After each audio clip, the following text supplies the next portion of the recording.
巴菲特入股之后呢，比亚迪哇声名鹊起，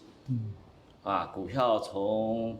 这个8块钱一把涨到80，一年的时间涨到80，对，成为了全世界对，或者说全香港吧，对，资本市场最受关注的那个靓仔。对。那么我们呢，在09年、10年对的整个发展呢，也是大跨步的往前走。对。但是坦白的说，那个时候我们的步子呢，有点大。到了2011年呢，王总在公司内部大会上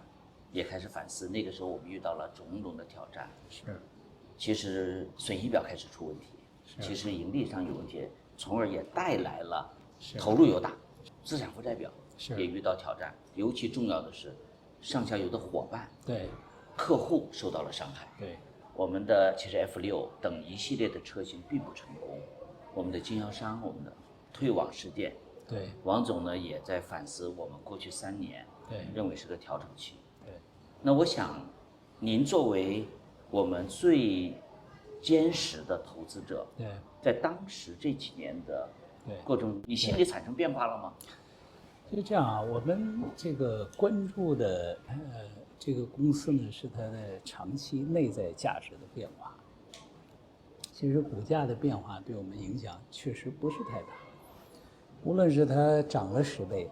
还是后来跌了80%，其实我们既没有一股卖掉，也没有一股买进来，我们还是原来的基本的持仓。但是这3年呢，公司本身发生了很大的变化。一方面它在很多方面呢都高歌猛进那另一方面呢又在高歌猛进中犯下了一系列可能这个行业都会犯的错误就你回头来看呢，比亚迪在这些年犯的错误，其实在过去这个行业为什么是著名的坟场是有道理的。其他的企业在它的发展不同的过程中，很多犯过类似的错误，也有很多失败，也有很多彻底消失。所以这个行业首先是充满了挑战的行业。但是我们很重要的一点呢，就是在这个整个这个拓展的过程中啊，其实我们一直想做的事儿呢，仍然是拓展我们对于车本身的理解，对它整个零部件的理解，对它规模化生产的把控。考虑的还是这个电池如果发展到足够的阶段呢，就这场革命还是会发生。但是在这个过程中呢，我们有好多行业呢是要养未来的行业，互相的去养但是在这个养的过程中呢，这个行业养别的行业呢就特别的困难，辛苦辛苦，而且充满了挑战和风险那么在这3年里面，我们对这一点体会的尤其深刻。所以这个事儿呢，给了我们很大很大的教训但是确实也是成长中的烦恼，也是我们必须要经历的这个过程。我并没有觉得这个有什么特殊的地方，因为这样的错误几乎所有的车企都经历过。那么经历不过去，这个坎儿过不去的就进入到坟场，过去的跨过去的就会成为后来的伟大的公司。所以对我们的考验其实还是能不能跨过这道坎儿。在这点上，我们又回到原来的一直的信任就是我相信我们的团队，我们相信我们很多的先天的优势，也相信我们学习的能力。我们其实这些年还有一点呢，大家还是保持了这个平常心就是也不会把自己太当回事无论别人怎么去评价你至少我不认为我是什么神奇，我也不认为王总自己是多少神奇。我们该犯的错误都要犯，该要的学习都要学习，但是要坚持永远在错误中学习。那最好是从别人的错误中学习不要老在自己的错误中学习，这个代价比较大但是犯了错误学习，面对现实，然后永不言败，继续往前走，这是一个企业能够走下去根本的要求。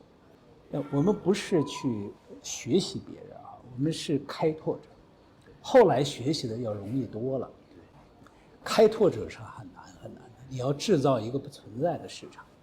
所以你一定要具备很多很多不同的能力啊，但是具备多少呢？这个度很难把握啊。所以在这些问题上的探索，有的时候这个错误是必要的，这些代价是必须要付出的啊。每一个成功的企业都要经历一系列的凤凰涅槃，对，是，它不可能就一蹴而就了。是，所以呢，我还是对你充满了感谢，也是呢，您对我的人生也是充满着启发。我记得2011年左右吧，我有点绷不住了。我对种种的失误，我没有逃避，对，我没有放弃，对，我也在想，对，公司要改变，对，要找解决办法，对。我不知道你还记得不？我到洛杉矶，当时你还在洛杉矶，对，我在洛杉矶。我到您洛杉矶呢，我到您办公室，咱俩也是深聊了2-3个小时。是的。可能那个时候我也年轻，我的表达呢相对更直接，我在找救命稻草，是希望能够让公司变得更好。对，对。那次聊天呢，对我的人生是充满着启发和重要意义的一次聊天，因为我得到了我的满意的答复，或者说我得到了希望、鼓励。您不断的在鼓励我，您就是用刚才讲的第一性原理。你也给我讲，你说李乾，我见了非常多的中国企业家来我这里交流，我中国的企业家，这些最好的企业家们我都熟悉，但是呢，像王总如此有韧劲儿，这个对科学探索的无尽的渴望，对，如此有边界感的企业家，对，不多，对，就冲着这一点，对。你相信比亚迪，对，一定会越来越好。对，这是当时我们那2-3个小时你给我的最大的鼓励，我记忆非常的犹新啊。后来呢，在资本市场呢，因为当时您说到了一个产业去扶另一个产业，尤其拿汽车这个产业去扶其他产业，而且王总是的性格上又是非常的坚决，研发投入是不可以放弃的。没错。不管我经营怎么样，对，今天还是这样。今天还是这样。那么，所以那几年呢，我的压力也是比较大的。从12年上市 A 股上市，对，13年做点心债，对，14年闪电配售，15年融150亿的 A 股，对。而这一系列呢，我和您交流的都是比较多的，也再次感谢你给我的鼓励。我要感谢你啊，感谢你在这个过程中为这个培植资本市场、培植耐心长期的投资者，对一个成长型的企业啊，真的是至关重要的。对，所以这个你在这么多年里面啊，坚持做这件事情做得很好，而且建立起别人对你的信任，这个你做得非常的好。感谢啊！我也向你感谢。14年呢，发生了一件有意思的事儿。有一天中午啊，1点多钟，对，股价突然就莫名其妙的10%几、20%几、30%几，我的桌上的电话、我的手机，我就已经开始应付不过来了。对，当时呢也很有意思，非常多的投资者呢，对，坚定的长期投资者，对，打电话问我，那天跌到50%最低，对，一天跌51%。坚定的投资者，长线的，他就问我一句话：李乾公司有问题没有？我给他们说公司没问题，他们就坚定的敢买了。但是其实我心里面也没底，因为资本市场股价的表现不只是公司有没有问题，其实还有很多外在的环境。对，比如我第一时间我问王总，王总，公司有没有什么事情我不知道的啊？王总跟我说，李乾没有。好，那我基本上就敢回答投资者，公司没有问题。对，紧跟着，谣言四起。巴菲特要减持了。李路要减持了。我当时坦白说，我不知道你在哪儿，但是我不管，我不管是晚上几点了，我就给你打了个电话。您呢也很巧，您当时应该在国内，在飞机上，你跟我说。李乾，我在飞机上。我说太好了，您接我电话了。我说李路总，现在股价您看看股价，股价怎么了？我说股价已经跌了40-50%了。我说江湖在传，李路总您在减持。当时您给了我一个坚定的回答，你说李乾，一定不是我。第二，我对公司充满信心。然后有了这个回答呢，我就敢于向资本市场去传递：第一，公司没问题；第二，李路总没有减持，喜马拉雅没有减持。对，我们是当天晚上，巴菲特这边早晨，对，我们联系上的，对，知道了他没有动作，所以在第二天早晨的7点钟，王总和我召开了一个记者发布会，我们给市场澄清了，当天的股价呢就涨回30%，后来又回到了原来的位置，而且呢，我也再次表示感谢，您又买了300多万股，但因为您看到的是比亚迪的价值，但你又继续支持了比亚迪，我和王总当时呢也非常的感慨，就是说，其实那个时候公司的经营情况并不是说在已经出现拐点了，对，当时你也是为了坚定您的信念，也是坚定对比亚迪的信念。2020年呢，那么我们这个厚积薄发，当年发生2件事，第一个疫情，比亚迪发挥了我们的中国制造最典型的高效，军团作战，我们的口罩，然后呢6月份呢推出来的汉一炮打红。在这个过程中，在您跟王总有些什么样的交流？因为你也是王总的挚友，也是支持者和建议者嘛，在那个关键的节点，你和王总的交流的状态是什么？19年底2020年初呢，这个也是一个特发的事情啊。这个我们最早这个口罩的起因呢哈，因为我们刚刚发生这个武汉的疫情之后啊，那个时候呢也是因为我们看到这种需求啊非常的焦急，所以我在这个美国发起了一个天使基金会，就是要在美国去能够动员的各种各样的人力、物力、财力去支援武汉。那么当时我遇到的最大的挑战呢，就是我们买口罩买不着，买口罩变得很困难的一件事情，我到处去找，然后呢，这个运力一开始反正各种各样的困难啊，一个一个的解决，但是解决了以后呢，其实我们钱也筹到，我自己也投入了很多的钱啊，但是我们买不到，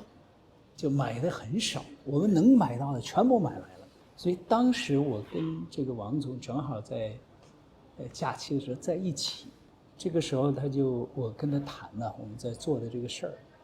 儿，他就问我这个最困难的这个什么地方是堵点节点，我跟他说口罩，这是我的最大的堵点。他说我来想一想办法。他这个当天晚上立刻让这个回去动员所有的这个事业部，我们开会，马上我们开会了，对，分工啊，这个事儿我们可以解决。当时说实话我也很惊讶，但是确实在那个之后啊，慢慢的他就真的做起来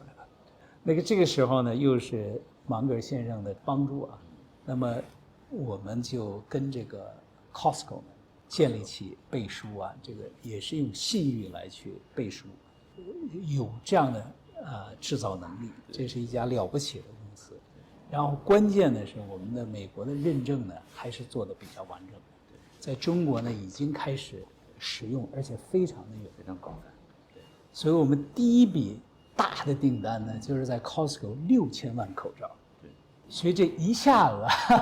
就让我们很多其他地方，因为有这个 Costco， 我们最早有芒格先生背书，有 Costco 的这个第一个订单，然后之后呢，其他的有各个地方的需求，全球都来了，一下子就来了。我们最后在全球卖了几十亿只口罩。所以这个过程呢，又是一个非常有趣的过程，又再次见证了第一，比亚迪的制造能力真的是无边界的制造能力，对，原创型的思维啊，第一性原理的思维，工程师的落地，还有受托人的精神，完全不被困难，坚定的毅力，在这刻就爆发出来，在几个月的时间，我们从一只手套都没有，变成了全世界最大的这个口罩制造商，1天1亿只，也是个神奇的过程。那么这个时候呢，这个比亚迪和这个 Berkshire 合作，这个中国和美国互相的信任和背书，又在这一次发挥了巨大的力量，能够在这一点很短的时间里啊，就是基本上从消费者到各个州，到美国联邦政府，到欧洲的国家，所有的全球，都在很短的时间接受了比亚迪的产品，它的质量，它的信誉，也确确实实帮助了无数的人，也是验证了你刚才说的啊，你不断的去帮助别人啊，确实有好报啊，好人有好报，就达人助己啊，真的是这个样子，这是活灵活现，在短短这个6个月里面，对，体现的淋漓尽致，真的是这样。在比亚迪做口罩之前啊，全中国的整个口罩产能呢，一天是2000万只。对，我们比亚迪3天出图纸，7天生产线，从500万只一天开始，我们很快到了1个多月就到了1亿只，是全中国所有口罩产能的5倍。对，而且为中国和全球对的纽带关系也做出了巨大的贡献。是的，也为中国的这次这个防御呢做出了巨大的贡献。对，也彰显了中国制造的能力和优势，也建立了品牌在海外。对，帮了人嘛。对，那个时候呢，就是全球的中国之外的生产能力也是只有2000万。对，也就2000，加在一起，全球的生产力就是4000万。比亚迪一家，最后在6个月干到了1亿只。对对对对。今天的比亚迪已经是一个中国的世界冠军。对。但是呢，比亚迪是一个充满着梦想的公司。对。我们正在从中国的世界冠军，对，要蜕变成全球的领袖。对。您觉得比亚迪还有什么样的路要走？还会遇到哪些困难和挑战？对，技术上、公司治理上、对，企业文化上、对，全球责任上等等，我相信也不会那么一蹴而就。对，所以我特别想听听您这位智者，从您对人类的文明史、对科技发展的进步和迭代、对价值的发现，给比亚迪再提一些什么想法和建议？对。智者谈不上啊，我们这个一个真正伟大的企业，实际上是没有边界的，它的发展也不会停止下来，增长也没有天花板。我们其实，虽然走了一条很长的路，但是还有更长的路要走。中国在这个节点上发展呢，也开始进入到一个新的台阶。各方面的元素都使得我们下面的这个几十年的发展其实更值得期待。首先就是这个我们叫全球公司这个概念，这个 multinational corporation 呢，那最早工业化的欧洲的国家，后来2战之后的美国国家，实现了真正虽然基于一个国家，但是商业在全球同时发展。那么现在这个节点上呢，中国公司开始具备了这样的机会、这样的能量、这样的能力。中国提供给这些公司最重要的条件呢，就是它是一个巨大的、单一的、大的市场，它又单一又统一，从 regulation 上哈，然后又巨大，同时是市场。是一个开放型的，对全球开放型的市场，这些4个条件合在一起啊，就使得在这个市场里面的冠军，有机会在全球都成为冠军，而且它一定在当地化呢，成为当地经济发展的一部分，不仅仅是出口。所以这个时代是会出现以中国为基础的全球公司，中国级的全球公司。比亚迪是这个浪潮里面的重要的一朵浪花，不是唯一的。当然，当然，这个过程才刚刚开始，还有很长很长的路要走可走，这是一个方面。另一个方面呢，中国经过40-50年的这个发展啊，我们也开始具备了人才、技术、市场各个方面呢。都到了一个这个创造力爆发的这样一个时代。就在这个时代里头啊，原创的技术、原创的产品、了不起的定义行业的企业都会密集型的出现。在几乎所有的领域里。所以在这个时代，对于一个没有边界的一个企业啊，能够用第一性原理来思考公司未来的前景的企业，能够有工程师的文化，你看我们又有劳动力的红利，又有工程师的红利，又有技术的积累，所以它能够去迸发出的创造力会更灿烂。所以在这个时候呢，这个比亚迪是非常幸运的，在这个时代呢，它就具备了声誉，具备了技术的储备，人才的储备，规模的优势，产品的领先，品牌的名誉度，所有这些都在一起哈。再加上我们的这个创始人呢，还有这个公司的员工，仍然处在这个旺盛的这个年龄段和经历还在旺盛的时期啊。我认识王总20几年的，他这个生活我没有发生过什么变化，依旧，仍然是从早一直到半夜，然后第二天重新开始啊。我们一起要在外面去旅行，尤其说团队去啊，一天最重要的会永远是晚上11点啊，就是白天所有的工作做完了啊，11点又开始总结了啊，对，然后睡觉之后，第二天早上又开始，精力满满，动力满满，就是我们的边界还很遥远，增长还非常的值得期待，而在这个时候啊，又是质量和技术爆发的时代。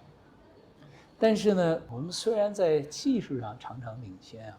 但是在精细化管理方面，其实又是处在一个非常初级的阶段。要管理10几万的工程师，几十万甚至上100万的员工啊，很长的一个产品线，在多个国家里面啊，我们还要有好多的探索，才能够真正做到精细化的管理，才能真正做到以客户为中心，把产品真正的做精做细，还有上10万个专利，对，而且不断的在研发出新的方向啊，所以这些潜力要实现啊，它一直是不断的在扩大期权的过程中，所以它的内在价值一直在增长，所以这个是我们最看重的。我们作为投资人啊，你看我们拥有这个23年的这个时间，其中这个股价跌了50%以上，大概至少有7、8次吧。对，还一次跌了80%以上。对，那次涨得也快，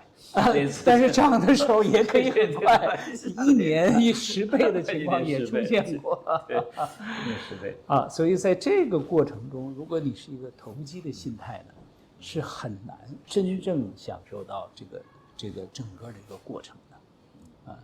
所以本分一点思考问题啊，无论是作为管理者还是作为投资人呢，就挣自己应该挣的这个钱。你应该挣的钱，实际上就是公司本身内在价值不断的被实现，不断的增长，最后慢慢被认可时候的你的这个那一份儿啊。这当然我们觉得也非常幸运，这样的企业其实很少很少。如果大家企业都是永远去增长，那这个世界我们就真的是这树长到天上，这个也不太可能啊。对，所以这样的企业是凤毛麟角。我们的幸运是呢，在很早的时候发现了这样一个了不起的企业，这样一个了不起的企业家，而且跟随着企业一起成长，一起学习，在这个中间有所帮助，让我们更加心安理得。您谦虚了，这个谦虚了，这是您的眼光和智慧挖掘。就是说，投资呢，它是你认知的结果。就是您相信，你才会投比亚迪。也感谢您对比亚迪包容。就像您写的这本书，就是您写的这个叫做《文明现代化价值投资与中国》，也是我非常喜欢的一本书。因为，这本书里面呢，你对人类文明的整个进化，以及现代科学的一个迭代，包括价值投资的哲学呢，你是做了一个系统性的描述，也是给我的人生对我的人生包括投资都有很多很多的启发。虽然现在的世界好像有点乱，就现在有句网络名词叫世界就是个草台班子嘛，是吧？但是呢，您又是乐观的，您对世界的统一大市场，你是长期认为这是人类发展的必然结果。你也认为文明3.0呢，应该讲要持续为社会和世界创造出它所需要的价值，这才是根本。我想呢，您刚才的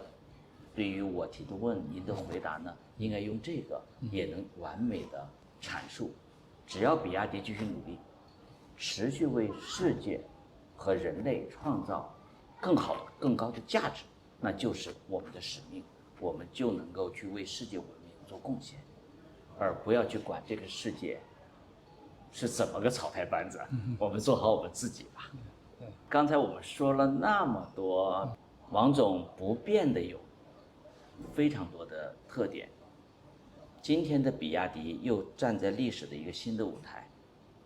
假如说从过去的20几年，你和王总的交流友谊不变的有非常多，但是我又想请问一下，那王总变的又是哪一些呢？一定变了很多。对，我觉得这个王总身上，我觉得最让我很钦佩的特质啊，就是他这个学习的能力，持续学习的能力。所以学习本身，也是一个学习了学习的方法之后呢，他的学习就开始以复利的形式不断的在前进。真心的体会到，在过去的20几年呢，这个王总对商业的理解，对不同技术的理解，对于实现一个长期目标、短期的量化，对于管理这个庞大、越来越增加的这个员工和资产，还有市场面临的各种各样复杂的问题呢，都有了惊人的变化。因为这个就是复利的力量。但是不仅仅是王总啊，我们这个公司的高管的团队哈，大家还在公司里面呢，我们还在坚守，还有在努力。我们下一代更年轻的哈，这个组织本身慢慢的就幻化成了一个学习的组织。应该说还没有完全的完成这个过程啊，我们还要学习的还有很多很多。因为我们增长的这个速度啊，尤其是在快速增长的时候啊，它一定会产生很多很多新的问题。我们过去这5年的经验啊，其实也不可能这个永远的复制啊，这个是不这个盘整啊，这些都是必然的。所以如果说我们对未来有一个比较现实的期待的话啊，我们要该犯的错误、新的错误，我们需要的盘整，这都是必然的，也没什么大不了。对，这个过去的这些经验，让我们更加有信心，遇到不同的问题、不同的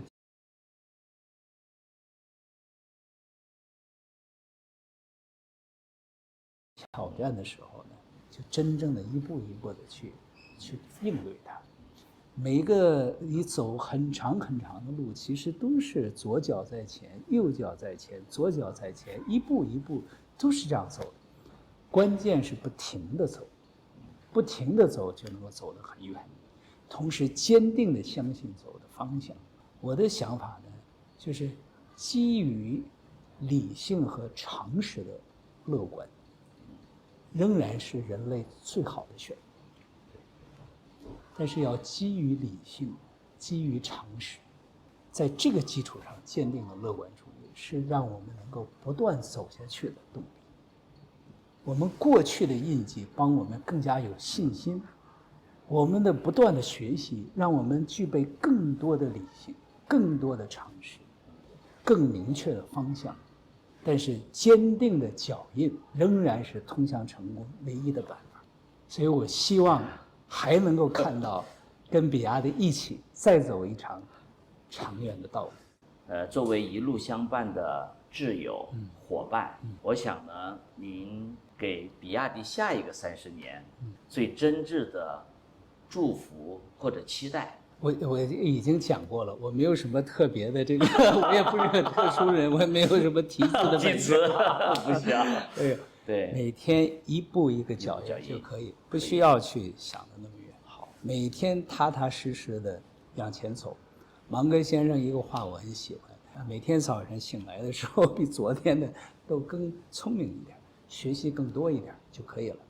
每天如此，复利的力量是强大无比的。我们可以这个外面的这个盘整啊，可以很多，但是内在的进步，是我们自己都能够感受到的。我们只要每天都能够比前一天稍稍的学习多一点，我们就可以走很远很远的道路。所以这种态度啊，是一个企业能够去长久走下去根本。我们要不仅是个人啊，要把整个企业打造成这样一个学习的机器，能够不断以复利的方式去前进，我们就能走很久。这是送给比亚迪的，也是送给我的啊！我感谢能够今天这1个多小时的交流，也感谢一直以来你给我的精神上的一些鼓励和支持。我希望以后都有机会能向您请教，也希望您一直陪伴着比亚迪，然后我们一起变得每天比每天变得好一点，聪明一点。是的，好吧，是的，谢谢李总，非常感谢。我作为股东，真的是对于所有的比亚迪员工，无论是今天的还是过去的还是未来的，心存感激之心，非常非常的感谢。再次谢谢李总。好的，谢谢。谢谢。